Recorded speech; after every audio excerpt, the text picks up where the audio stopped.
Mes amis, bien le bonsoir. Je squatte le canal d'Aldostérone. J'improvise une vidéo. Je ne sais pas dans quelle direction elle va. Nous le découvrirons ensemble. Vous savez, je vis dans un monde de silence. J'ai ce point commun. J'aime à penser que j'ai ce point commun avec le commandant Cousteau, un héros de mon enfance. Et je suis dérangé par le bruit. Tout le monde est dérangé par le bruit. Je ne suis pas différent des autres. La seule différence, c'est que ma, mon temps de réaction par rapport à un bruit ou combien de temps je peux le supporter, j'ai remarqué que ce temps-là est extrêmement court quand je le compare aux gens autour de moi. C'est-à-dire que par exemple, si quelqu'un allume une télévision et puis que le son est fort, euh, généralement, bon, la personne va réduire le son, toute la manœuvre va prendre 3 4 secondes. Moi, je suis déjà comme ça, j'ai les yeux fermés, et dans ma tête passent des images de télévision qui passent par le balcon, n'est-ce pas? Qui traversent le balcon et qui tombent et qui éclatent comme ça au sol. Euh, le temps de compter jusqu'à 3, littéralement. Malgré cela, malgré cela, suite à la vague mascatoire de ces dernières années, cette vague-là m'a permis de découvrir quelque chose que je n'aurais jamais pu découvrir en d'autres temps. C'est-à-dire que j'ai constaté que j'avais du mal à comprendre les gens quand ils parlaient. De sorte que j'ai découvert que nous avons besoin d'entendre les voix, mais aussi de lire sur les lèvres aussi en même temps. Et que quand il n'y avait pas cette possibilité de lire sur les lèvres, la communication était dégradée de manière assez impressionnante. Je peux quand même écouter la radio sans avoir besoin de lire sur les lèvres des gens. Sauf que peut-être que les gens qui travaillent à la radio ont une forme d'articulation particulièrement soignée qui est soignée justement parce qu'ils savent que les gens ne les regardent pas. Donc ils sont obligés de compenser quelque part. En fait, ceci m'a conduit à mieux observer les visages des gens une fois que les masques sont tombés. Je suis arrivé au constat aujourd'hui, assez triste par ailleurs, que j'ai l'impression de vivre dans un monde de grimaces, de gens qui font la tête. On dirait un mardi gras qui a mal tourné. Je vois des gens autour de moi. La dernière fois où je fais ce constat, c'était cet après-midi, j'étais dans un supermarché. Je regardais les gens passer et j'avais l'impression qu'ils faisaient tous la tête. Je ne voyais pas un sourire, je ne voyais pas un regard qui s'accrochait, que ce soit chez des enfants, chez des hommes, chez des femmes de tous les âges. C'est... Ça m'est arrivé il y a quelques mois aussi d'avoir remercié très chaleureusement une caissière parce que j'étais dans un patelin perdu un peu loin d'ici et puis à un moment donné nous manquions de nourriture donc j'ai été au supermarché et il y avait une caissière comme ça très très sympa, très extravertie, n'est-ce pas? Elle m'a demandé comment j'allais, tout ça, elle a engagé la conversation. Et je réalisais que c'était la première conversation, le premier sourire que j'avais avec un humain, en dehors de mon cercle immédiat, bien sûr, depuis pas mal de temps. Alors je me demande ce qui se passe. J'ai commencé à constater cela. Je ne saurais pas vous dire si avant c'était différent. Peut-être qu'avant je n'y étais pas sensible. Peut-être qu'avant je ne le remarquais pas. Aujourd'hui je le remarque. Alors, une des explications que j'ai dans mon fort intérieur, et je vous la livre sans retenue, comme j'ai toujours fait, je me dis, est-ce que c'est moi? C'est mon monde? Peut-être c'est... Je me dis, c'est peut-être ta tête. Hein. Vous voyez, je me dis, bon, t'as une tête de rebeu. C'est clair que les gens, ils voient le rebeu passer, ils vont détourner le regard, regarder au sol, faire la tête, faire la tranche, faire la face d'un joueur de poker. Parce que c'est en ta présence, c'est parce que tu es là.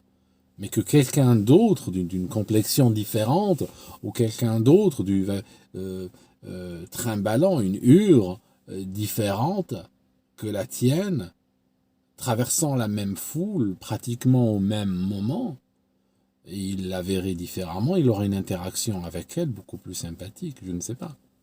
Ce que je me dis. À moins que les gens ils soient tous comme ça. L'explication, l'autre option, c'est que ils sont comme ça, naturellement et avec tout le monde. Cette explication, je la trouve autrement plus effrayante. Je préfère presque l'option de la discrimination. Vous savez, je vais vous dire un truc. Je vous disais que j'ai besoin de lire sur les lèvres, mais en même temps, je peux écouter la radio. Ça fait partie de ces contradictions qui sont vraies.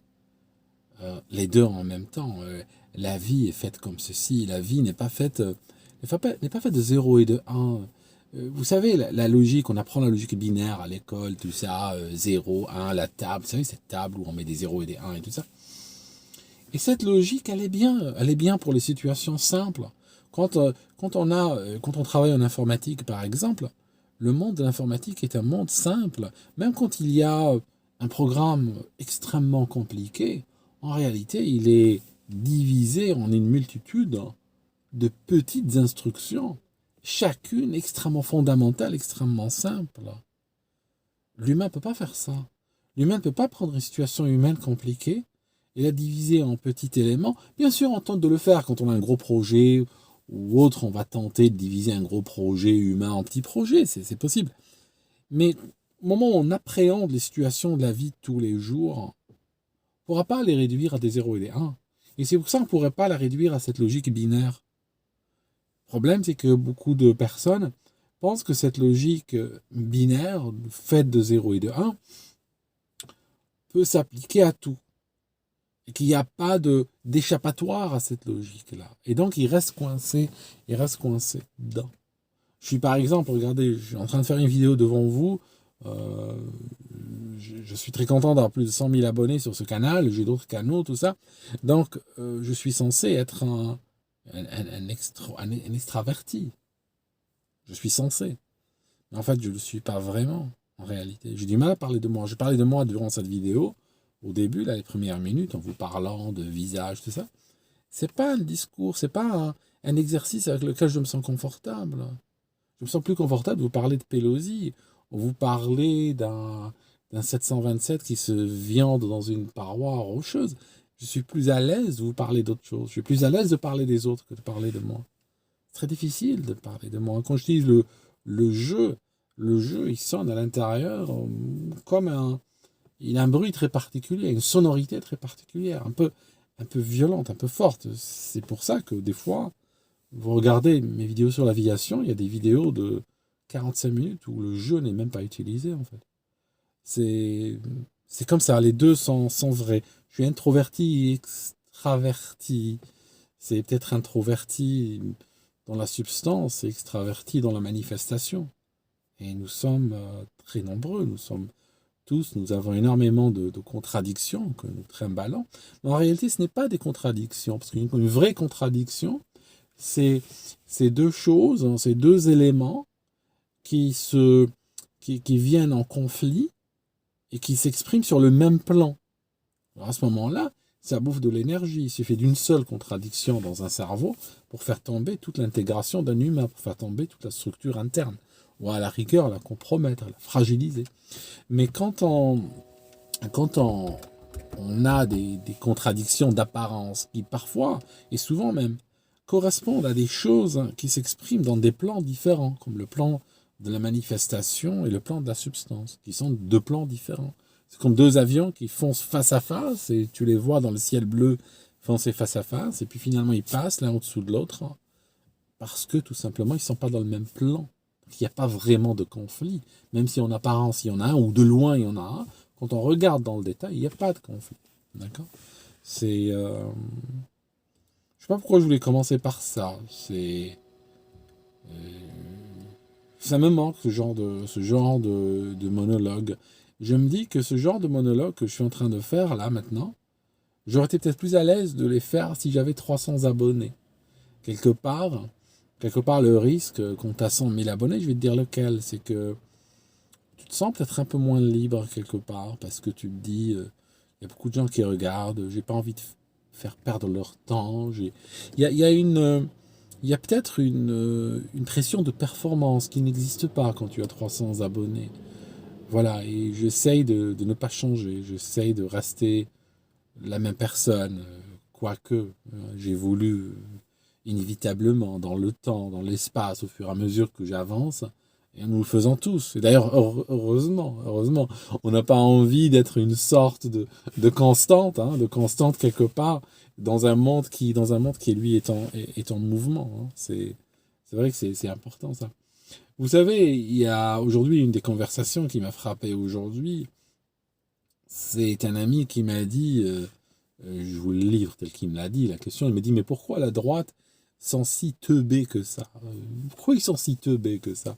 Et il faisait allusion à l'imam, à l'expulsion de l'imam Iqiyoussen, grosso modo, c'est de qui je parle, et que certains, ce qu'on appelle des ténors de la droite, soutiennent. Alors, ce qui est drôle, j'avais lu un article dans un journal américain il y a quelques semaines. Je me rappelle plus de l'article, je l'ai pas. J'aurais voulu et j'aurais dû même le partager en son temps, cet article avec vous.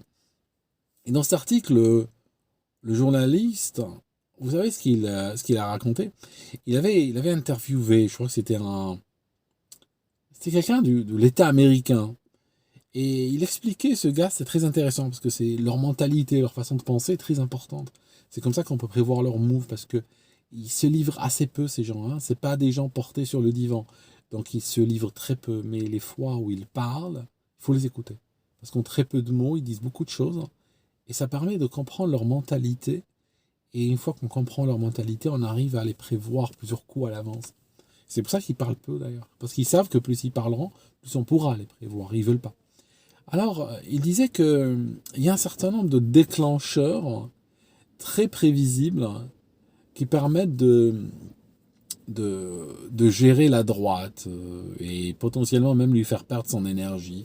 Il donne des exemples. Il dit, tu fais un truc même symbolique, qui n'a vraiment aucune portée, qui en pratique ne sera ni appliqué, ni applicable, ni changera quoi que ce soit à la réalité, mais voilà, il y a des constantes, genre tu fais un truc dans la direction de l'avortement, par exemple, pro-avortement, tu fais un truc pro-migrant, tu fais un truc pro-LGBT, un truc comme ceci. Et il a dit, tu le fais, et tu regardes la droite, ils vont immédiatement se mettre en ébullition.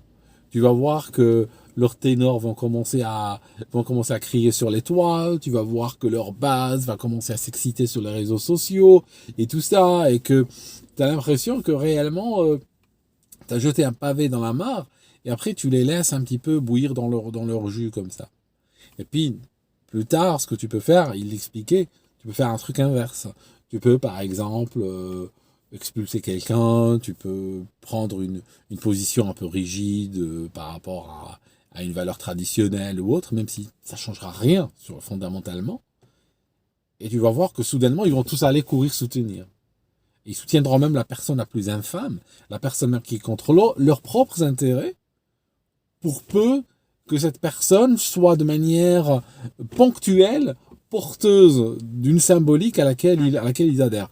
Donc ils n'ont pas vraiment pour beaucoup d'entre eux, ils sont très prévisibles, ils n'ont pas de distance par rapport aux choses. Je pense qu'ils devraient sortir, probablement, sortir de cet instinct de réaction, de réagir toujours aux choses, et aller vers une conscience plus globale de ce qui se passe, de notre monde, des forces, des enjeux, puis regarder un petit peu les choses de loin, essayer de dézoomer, regarder sur un plan un peu plus large qu'ils le font. Mais c'est vrai que parfois c'est presque trop demandé à certains d'entre eux. Alors, j'ai eu l'idée, en roulant, en venant dans ce parking, j'ai eu l'idée de créer, même si le procédé est assez... on ne peut pas soutenir un tel procédé, mais j'avais envie de créer une fake news, voilà, comme on dit, une fausse nouvelle. J'avais envie de créer un imam, appelons-le un nom qui fasse peur, il faut un nom qui effraie un petit peu comme ça. L'imam Rabbuddin al-Afghani. Rabbuddin al-Afghani. Alors, cet imam-là, Monsieur Raboudine, hein, comme on l'appellera très vite sur BFM. Donc Monsieur Raboudine, il officie à Vitry. Oh, j'aime bien Vitry comme ça. Vitry, c'est un des endroits en France, je sais même pas où ça se trouve, hein, par ailleurs. Hein, je suis pas mieux qu'un autre, hein, en réalité. Et Vitry, j'ai toujours vu cet endroit que je n'ai jamais visité de ma vie. J'ai pas le projet de le faire dans le futur, mais bon, j'ai toujours vu cet endroit associé à des faits divers assez sinistres ou à des informations extrêmement négatives, de sorte que ça n'a pas beaucoup d'attrait. Je me vois mal à la Vitry puis envoyer une carte postale, genre hey, j'étais à Vitry ou I love Vitry et l'envoyer. Alors peut-être je suis injuste envers cet endroit, que je devrais peut-être le visiter. Toujours est-il, Monsieur Raboudine, il officie à Vitry dans une cave. Je ne sais pas s'il y a des caves, mais mettons qu'il y a des caves à Vitry. Donc il officie dans une cave, il a été déjà condamné pour atteinte à la sûreté de l'État, il est fiché S, il est franco. Alors j'ai hésité, alors là où j'ai une grosse hésitation, c'est franco-marocain ou franco-algérien. Qu'est-ce qui effraie le plus? Allez, j'ai un léger penchant pour franco-algérien, voilà. Il est franco-algérien, n'est-ce pas? Non, non, pas franco-algérien. Si tu dis qu'il est franco-algérien, ils vont pas pouvoir l'expulser. Donc, toute la base de fake news, c'est entendre les ténors de la droite appeler à son expulsion. Et d'un imam imaginaire, si vous voulez ce que je veux dire. C'était ça l'idée. Créer un imam imaginaire, et après balancer une news comme ça sur les réseaux sociaux, que voilà, il y a Darmanin ou trouver un autre ministre, hein, parce que c'est trop gros, la ficelle serait trop grosse, veut expulser cet imam. Et je vous assure que vous allez voir très rapidement au créneau des grands noms, hein, mais des très grands noms même. Passer à la radio, à la télé, oui, Monsieur Raboudine, voilà, on veut l'expulser, puis le tribunal de grande instance n'est pas d'accord, ou bien non, pas le tribunal de grande instance, non, parce que ça, si tu fais le tribunal de grande instance, ça ne le fait pas, non.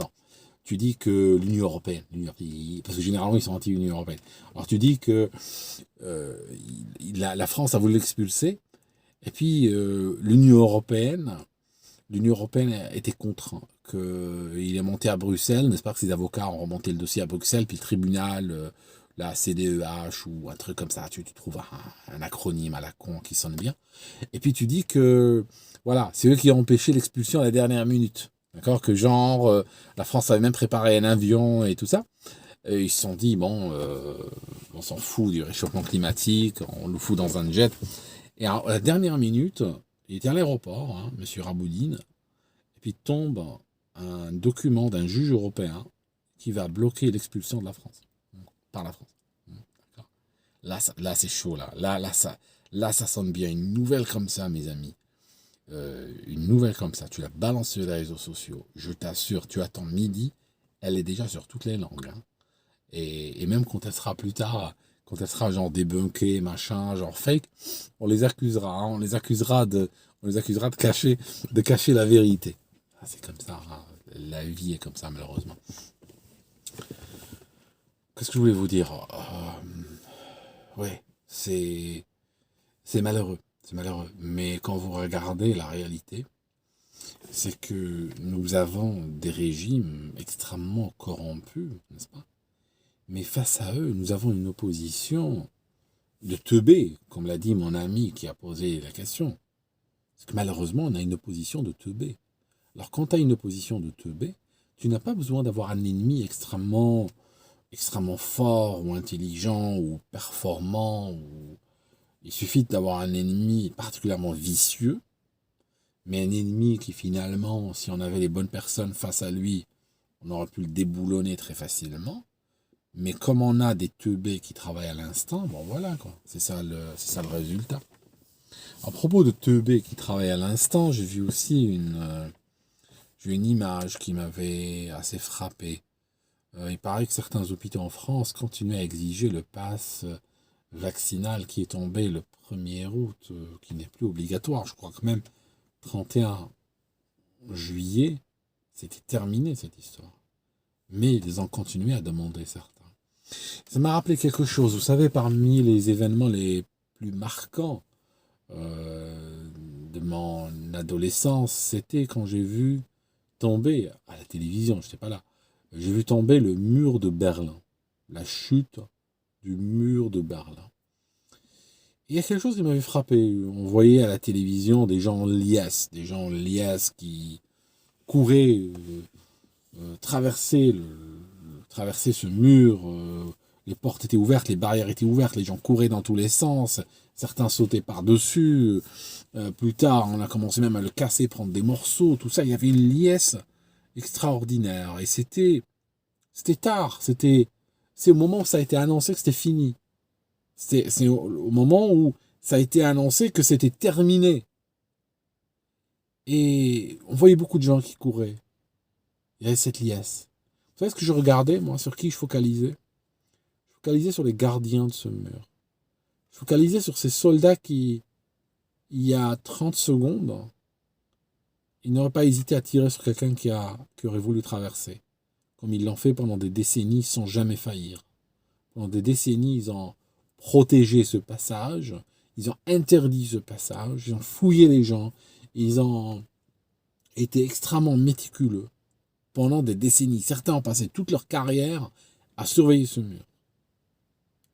À l'instant où ils apprennent, à la seconde où ils apprennent que l'autorité leur dit « c'est bon, laissez pisser le cheval, ce mur n'a plus de valeur », ben, ils disent aux gens « allez-y, hein, nous on s'en fout. Hein. On n'est pas partie prenante. On n'est pas dans une idéologie particulière. » Vous voyez? C'est ça. À l'instant, ils ont laissé passer les gens. Ça aurait été des dogmatiques, des idéologues. Le mur serait tombé sur le plan légal, mais il aurait continué à exister peut-être pendant des semaines ou des mois. Parce qu'ils auraient dit non, moi j'ai rien à foutre. Là, ça fait 30 ans, je dis personne ne passe, tu passeras pas, sinon je tire. Je m'en fous qu'ils aient dit que le mur, c'est le mur. Okay? Ils n'ont pas dit ça. Ils ont lâché tout de suite. Vous comprenez? Et là, on a des hôpitaux français qui continuent à perpétuer, cette fois-ci, en leur nom, sans même cette couverture ignoble de dire j'obéissais aux ordres. Sans même cette couverture-là. Aussi ignoble soit-elle, elle n'existe même plus. Aujourd'hui, ils le font à titre privé, à titre individuel. Juste une initiative comme ça, pour continuer la honte, pour continuer ça. Et ça me désole de voir que le pays du droit de l'homme, n'est-ce pas? On en a parlé hier, hein, c'est pas... vous savez ce que je pense, la République, hein, je veux dire... Et hier, je dis que les 1% du mal que je pensais de cette République. Donc franchement, voilà quoi. Enfin. Je ne sais plus de quoi je voulais parler ce soir, fondamentalement, vous savez.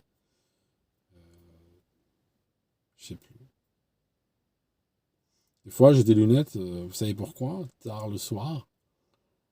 Il y a un truc, c'est que avec les lunettes, il y a un avantage. C'est que parfois, elles sont où mes lunettes? Je sais même plus d'ailleurs. Parfois, ce que je fais, c'est que je ferme les yeux, en fait. Je ferme les yeux pendant que je parle et ça me permet de me concentrer. Ça me permet de me concentrer sur le propos. Et parfois, il y a des vidéos, pendant plusieurs minutes, j'ai les yeux fermés. Personne ne le sait, personne ne peut le voir. C'est vrai que ça aide un petit peu, ça fait.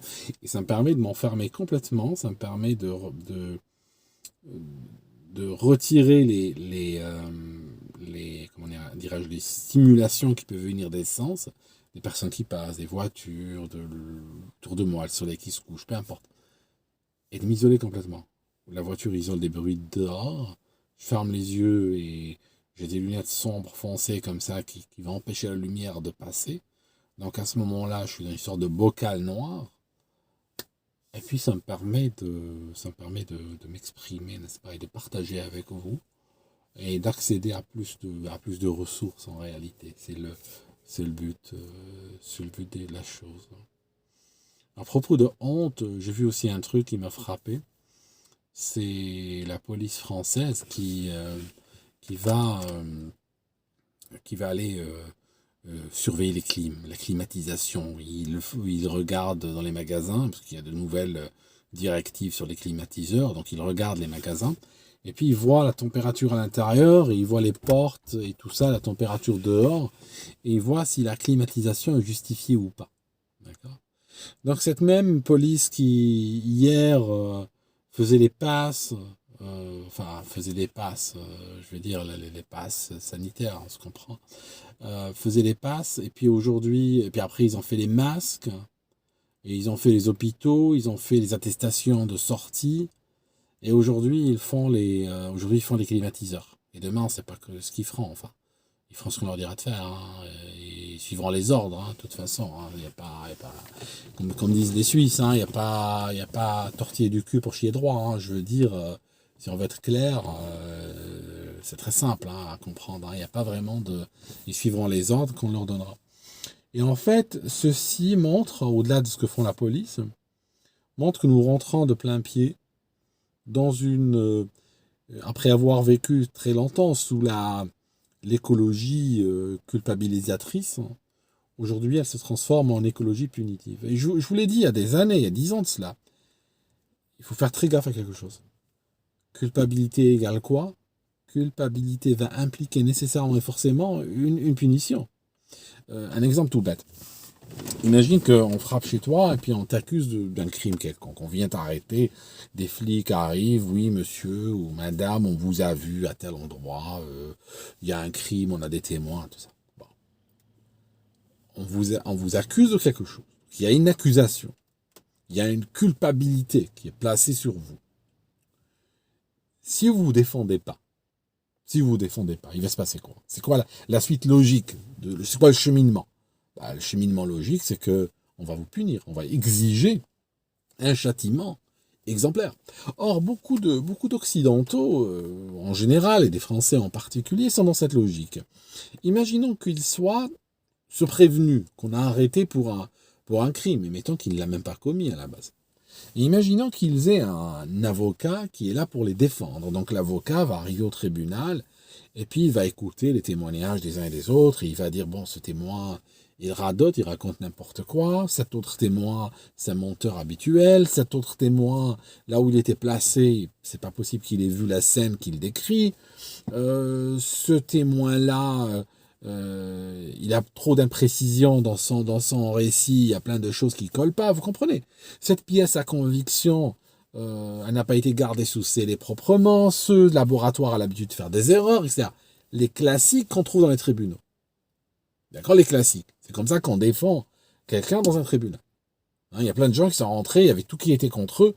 Finalement, quand on commence à regarder dans le détail, bon, finalement, si on regarde encore une deuxième fois, c'est pas si carré que ça. Beaucoup de Français, dans un tel tribunal, où ils seraient dans le box des accusés, feront taire leur avocat en lui disant « Maître, il faut arrêter avec le conspirationnisme. Si le juge vous a dit que j'étais coupable, ou que la police dit que je suis coupable, eh ben c'est que je le suis. Il ne faut pas remettre en cause leurs paroles. Il ne faut pas remettre... Ça, c'est un laboratoire qui a fait des analyses. C'est un laboratoire, c'est une entreprise. Et on n'a pas le droit de remettre, n'est-ce pas? On n'a pas le droit de remettre en cause la parole d'une entreprise, ni la parole d'un fonctionnaire. Donc, je suis coupable. Voilà. Ça, c'est l'occidental type. Tu peux même pas le défendre parce que on l'accuse d'un crime absolument abominable, détruire la planète Terre. Je veux dire, plus grave que ça, tu ne fais pas. Et les gens ils sont accusés d'avoir volé, d'avoir tué une personne, 2, 3, 15, 25. Là, lui, on l'accuse de vouloir tuer ou de précipiter le sort de 8 milliards de personnes. Et le mec, si tu cherches à le défendre, il est le premier à t'attaquer. Tu peux même pas faire son avocat quelque part. Donc, je disais que une fois que le prévenu, pendant 10, 15 ans, on l'a bombardé jour et nuit par des accusations, et des faits qui sont aussi fake les uns que les autres, tout aussi fake que mon imam de Vitry, finalement, il intègre lui-même cette culpabilité. Et par la suite arrive quoi? Après une culpabilité, qu'est-ce qui arrive automatiquement? La sanction, la punition. Voilà. La punition, c'est l'écologie punitive. Voilà, c'est tout. Donc là, les gens, collectivement, vont morfler, on va leur interdire de travailler, on va leur interdire de manger, on va leur interdire de se chauffer, de se déplacer, voilà, c'est ça l'idée, hein, c'est ça. Comme disait quelqu'un aujourd'hui, un gars sur LinkedIn, il me disait, oui, il disait pas à moi, il postait.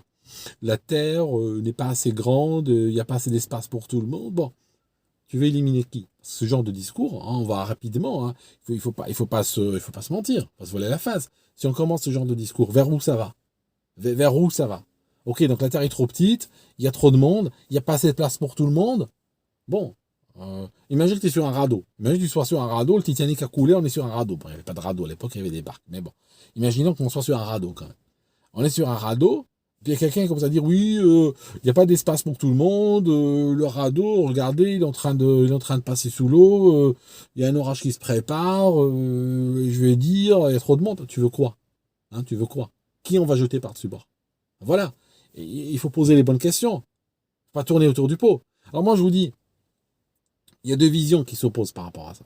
Première vision, c'est que, effectivement, si on veut que chaque personne ait le train de vie du 1%, hein, le train de vie de ceux des donneurs de leçons, si on veut que chaque personne, hein, imaginons que tu prennes une cité, que chaque personne ait un jet privé garé à l'aéroport. L'aéroport, il va se très vite très plein. Il va être très vite plein et on ne pourra peut-être pas circuler.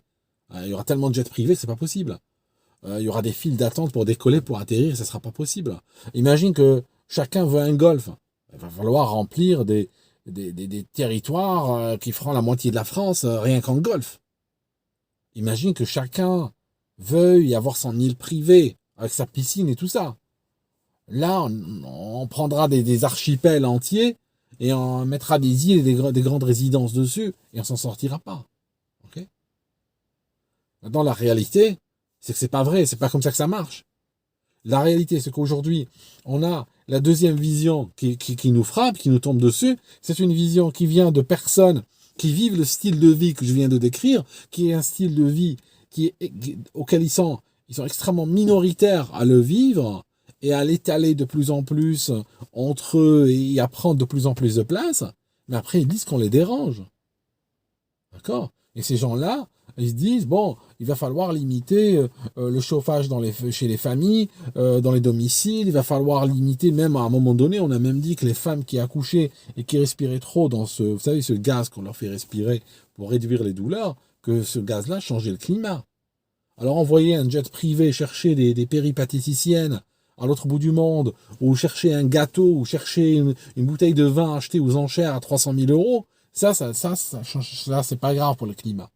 Mais une femme qui accouche, qui respire un truc pour baisser la douleur, ben ça, c'est vrai que oui, il faut. D'accord? Ces gens, mes amis, s'ils veulent nous faire manger des cafards et de la bouillie de cafards et la bouillie de mouches, et la bouillie d'araignées et la bouillie d'insectes et tout ça, c'est qu'ils considèrent que nous sommes à ce même niveau. C'est comme ça qu'ils nous voient en réalité. Hein, c'est symbolique. C'est vraiment symbolique ce truc. D'accord, ça te donne une idée où ils te mettent, où ils te voient, d'accord, à quel niveau ils te mettent. C'est un refus de notre humanité, d'accord. Ils nous voient même pas comme des humains. Alors que eux adoptent cette attitude-là, c'est une chose, mais qu'on voit des gens parmi nous, quand tu vois le une fois et demi le SMIC qui tient ce discours, c'est vrai que tu as envie de dire, il est où ton jet privé, quoi. Je veux dire, dis-nous, est-ce qu'il y a quelque chose que tu caches, d'accord. Et là, on est. Vous savez, moi, anciennement, il y a très longtemps, 20 ans, je faisais partie du PCF. La seule carte que j'ai possédée dans ma vie, c'est la carte du Parti communiste français. Voilà, je l'ai dit. Voilà, c'est sorti. Et voilà, c'est sorti sur Internet.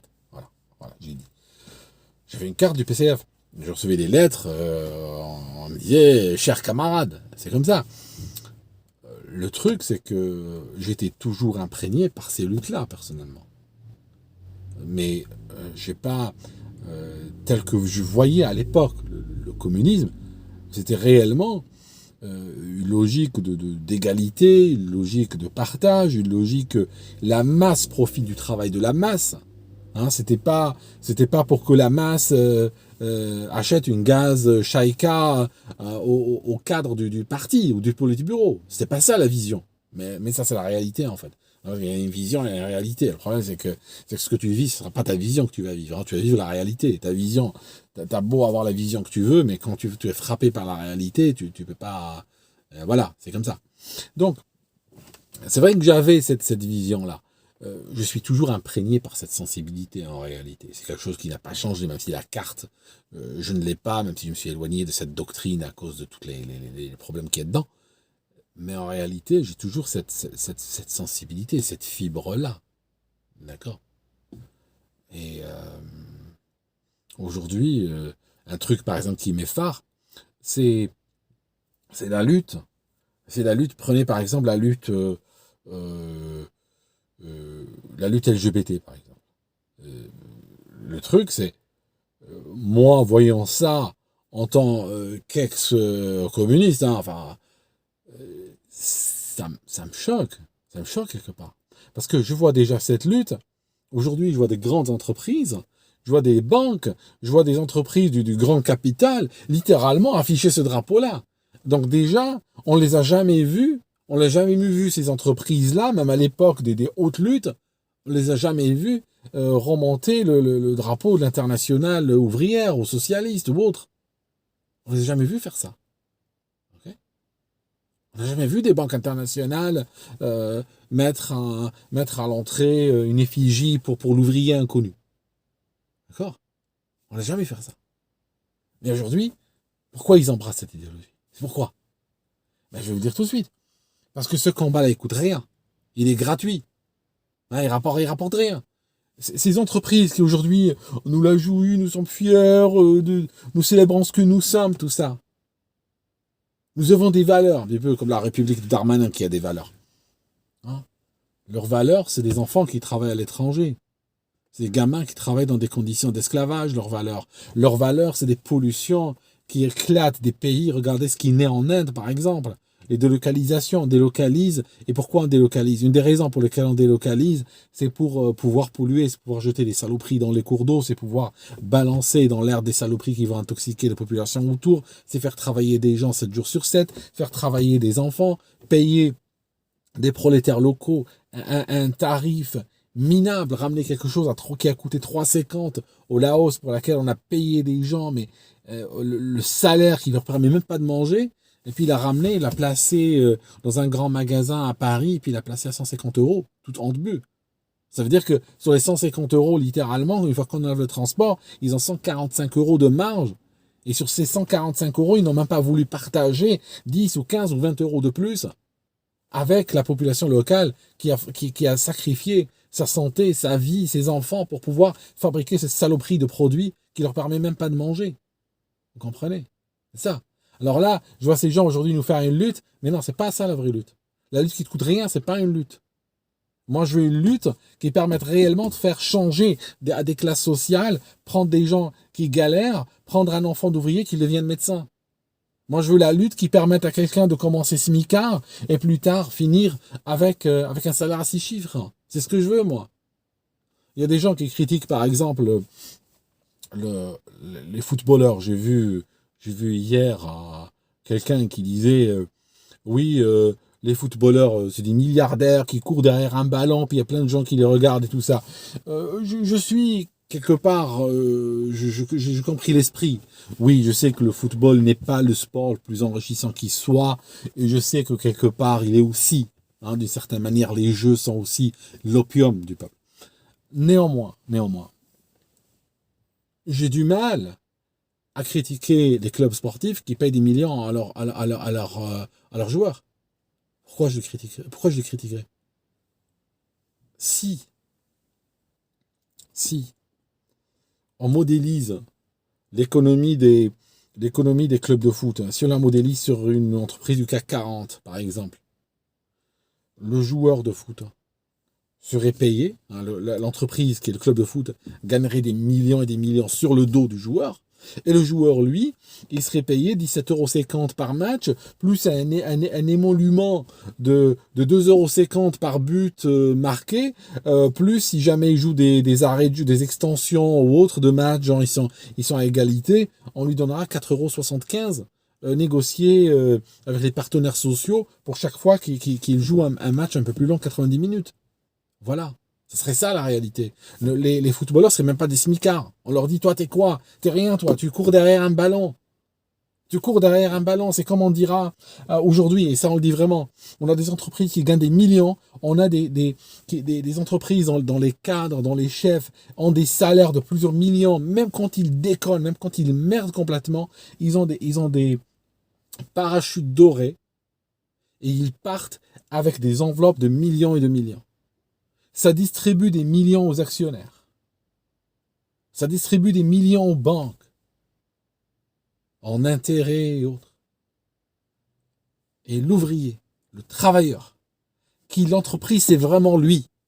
C'est lui l'entreprise. C'est lui qui produit vraiment. C'est lui qui fait le travail.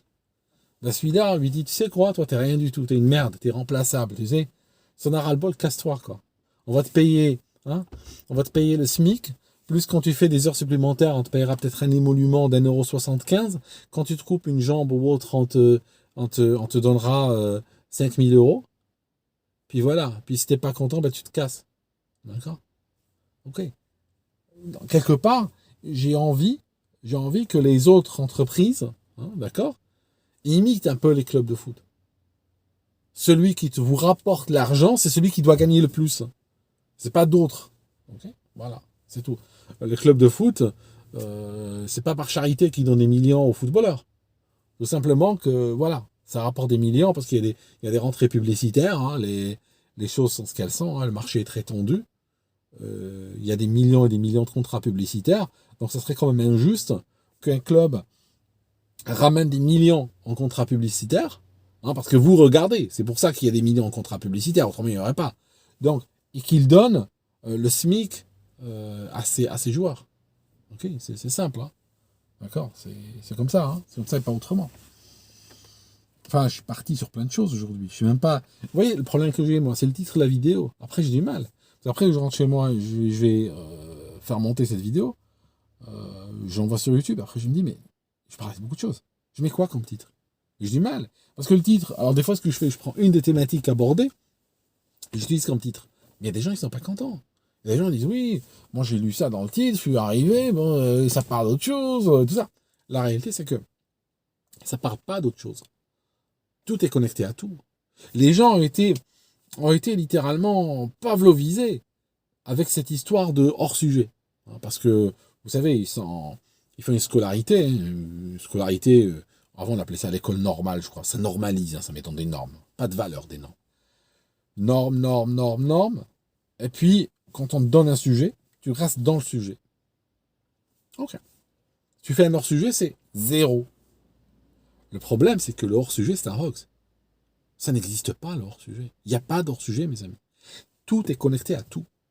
Sauf que, dans l'école, ce qu'on cherche à faire, c'est placer des barrières mentales. Ça signifie, on te prend ton cerveau, et on prend une sorte de grille comme ça, une sorte de grille d'égout, si tu veux, avec des lignes, un peu genre croisées, qui se croisent comme ça. Et puis, on te met ça à travers ta matière grise. D'accord? Et après, au lieu d'avoir une matière grise qui est en un seul bloc où tout est connecté à tout, tu as une matière grise qui ressemble à un spaghetti par la suite. Et dans chaque spaghetti, il y a un fil de pensée. Mais en fait, le spaghetti d'à côté a peut-être, si les deux étaient connectés, le spaghetti d'à côté a peut-être une information que si tu la considérerais, ça te permettait de faire avancer tout ton schmilblick, toute ta pensée. Mais ça, c'est interdit. D'accord? Parce que c'est pas ce qu'on veut. C'est pas ce qu'on veut. On veut pas de gens qui fassent ça. C'est interdit, ça. Je veux dire, tu penses, mais tu penses dans les clous.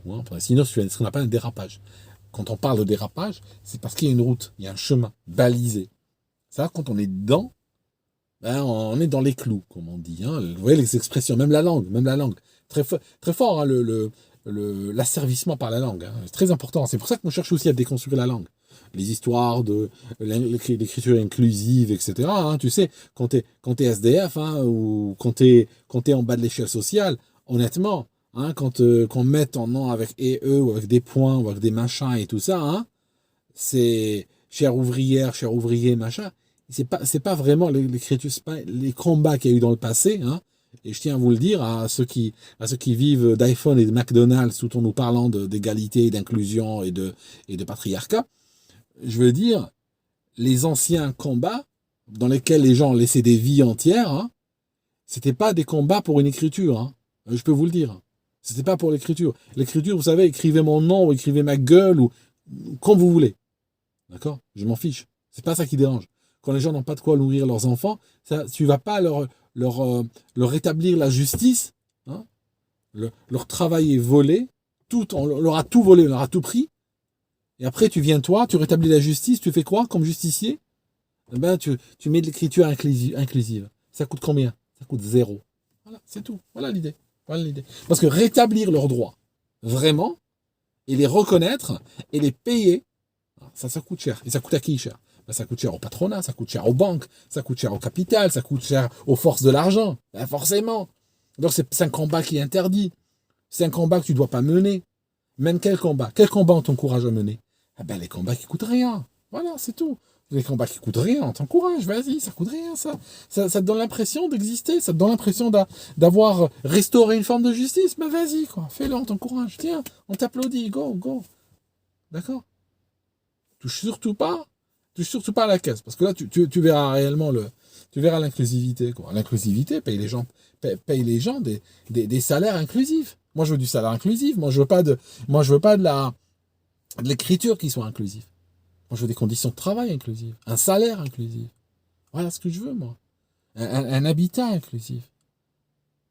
Okay. C'est inclusif de donner des millions CEO et donner le SMIC au gars qui laisse sa santé. Okay. Vous avez remarqué que statistiquement, les gens qui touchent les salaires les plus faibles meurent 10, 15, 20 ans plus tôt que les autres. C'est leur vie qu'ils donnent, ces gens-là. Et on leur donne quoi en échange de leur vie? En échange de leur santé? L'écriture inclusive, hein? Ou bien on accepte le pronom de leur enfant qui veut faire sa transition. Vous croyez que c'est ça, hein? Vous croyez que c'est ça l'inclusivité? On vous a vendu les mauvais combats, hein? Comme on a vendu des mauvaises croix aux chrétiens aussi, hein? C'est pareil, hein? C'est pareil, hein? Tu vas chez les musulmans, j'en parlais un petit peu au début de la vidéo, c'est pareil, hein? On leur a vendu de faux combats. Les chrétiens, on leur a vendu de mauvaises croix. Et toi, on t'a vendu de mauvais combats. C'est tout, voilà, c'est comme ça que ça marche. Parce que, finalement, le système se dit quoi? Ces gens-là, de toute façon, sont combatifs. Quoi qu'on fasse, ils sont combatifs. Hein? Ils ont envie de se battre. Ils ont cette énergie-là. L'humain, il fait comme ça, tu peux pas le changer. Donc, qu'est-ce qu'on fait? Donnons-leur des combats qui, ça ne dérange pas, quoi. Trouvons-leur, tu regardes dans la panoplie, hein, tu regardes chez tous les originaux de la Terre, même s'ils sont minoritaires au point où ils sont inexistants en pratique, tu regardes, tu trouves des combats qui, ça coûte rien, quoi. Ben vas-y, tiens, tu prends ce combat, tu le glorifies, il vient de se cristalliser dessus, un petit peu comme des moules, hein, en mer. Si tu places une poutre, hein, tu prends une traverse de chemin de fer, tu la fous en mer, et les gens, j'ai dit, les moules viennent s'incruster et s'accrocher dessus. Ben c'est pareil, tu prends une idée, paf, tu la mets, ils viendront s'accrocher dessus, et puis leur combat, il sera là, quoi, c'est tout. C'est comme ça, mes amis, mais bon, nous, on essaye d'être un petit peu au-dessus de la moule, quand même, hein. On essaie de réfléchir un peu mieux qu'une moule. Pas s'accrocher à des traverses de chemin de fer qui nous mettent dans l'eau, quoi. Enfin, mes amis, mettez-vous à ma place, hein. Essayez de trouver un nom pour cette vidéo, un titre pour cette vidéo. C'est pas évident du tout, quoi.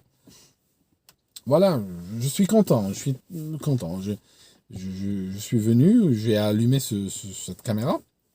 Je savais pas trop de quoi j'allais parler. Et voilà, j'ai parlé, j'ai exprimé ce qui était au fond de moi. Et je le découvre en même temps que vous. Et c'est pour ça aussi que je fais ces vidéos. J'en ai besoin. J'ai besoin de m'exprimer. Et ça me permet de sentir une légèreté. Ça me permet de structurer mes idées. Et puis bien sûr, de recevoir par la suite vos commentaires et tout ça, qui, plus tard, me permettent d'aller plus loin dans la réflexion et m'apporter de nouvelles choses. Voilà. jusqu'au lendemain, jusqu'à la prochaine fois où j'ai cette envie de parler encore. Voilà. Bon, j'ai pas envie de vous faire un discours à la Castro non plus, hein, parce que là, je continue. Là, il est tard. Hein. Regardez, quelle heure est-il? Ben là, il est 23h30. Hein. Je continue comme ça. Et on va arriver à demain. Hein. J'ai pas envie que ça se dise que j'ai fait un discours. C'est parti jusqu'au lendemain. Quoi. Le mec, il a commencé. C'est vendredi, il a fini, c'est samedi. Hein. Bon, c'est vrai que c'est pas le genre de choses que j'ai envie de communiquer. Hein, ça, c'est clair. Mais bon, voilà, c'est chier tout ça, hein, vous savez, hein, la situation est extrêmement chiatique, hein, comme chacun de vous a pu le constater. Et c'est pour ça que les gens font la gueule, là, au fond. Hein. C'est pour ça que je vais au supermarché et ils font la gueule. Hein. C'est peut-être pas moi, hein, ça se trouve. Maintenant que j'en ai parlé, je réalise qu'avec une situation pareille, hein, qui est résumée dans la vidéo ci-jointe, c'est vrai que ils ont de quoi tirer la tronche, hein, je te dis. Hein. C'est normal. Hein. C'est normal, il y a un truc qui leur reste en travers de la gorge, surtout pour ceux qui ne comprennent pas. Hein. Parce qu'une fois que tu comprends un petit peu, bon, c'est pas que ça va te faire une belle jambe. Je veux dire, tu comprends pas, hein, c'est même tarif, hein, au fond. Mais au moins quand tu essayes de comprendre un peu, même si on ne comprend pas tout, mais quand on essaye de lever un petit pan de voile sur la situation, c'est vrai que ça aide un peu, quoi. Ça aide un peu à la survivre, à la vivre, à la supporter. Bah, sinon, on fait la tronche, hein, sinon on comprend même pas. Hein. On sait juste que ça ne va pas, mais on n'a pas les mots dessus. Hein. C'est terrible, ça. Ah,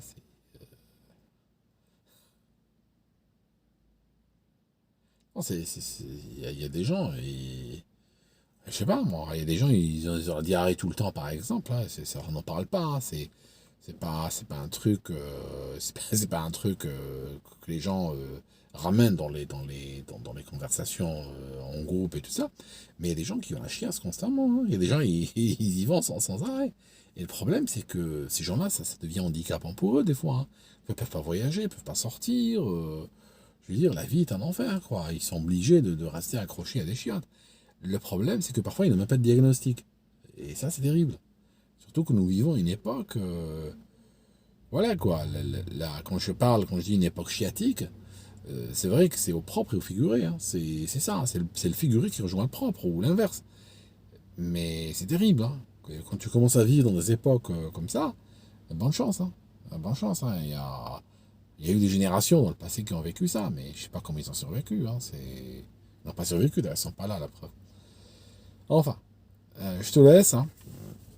Je te laisse, et puis c'est.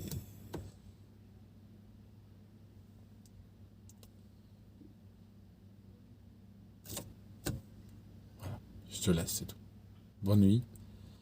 Et puis on se voit quand on se voit, quand on pourra se voir. À bientôt.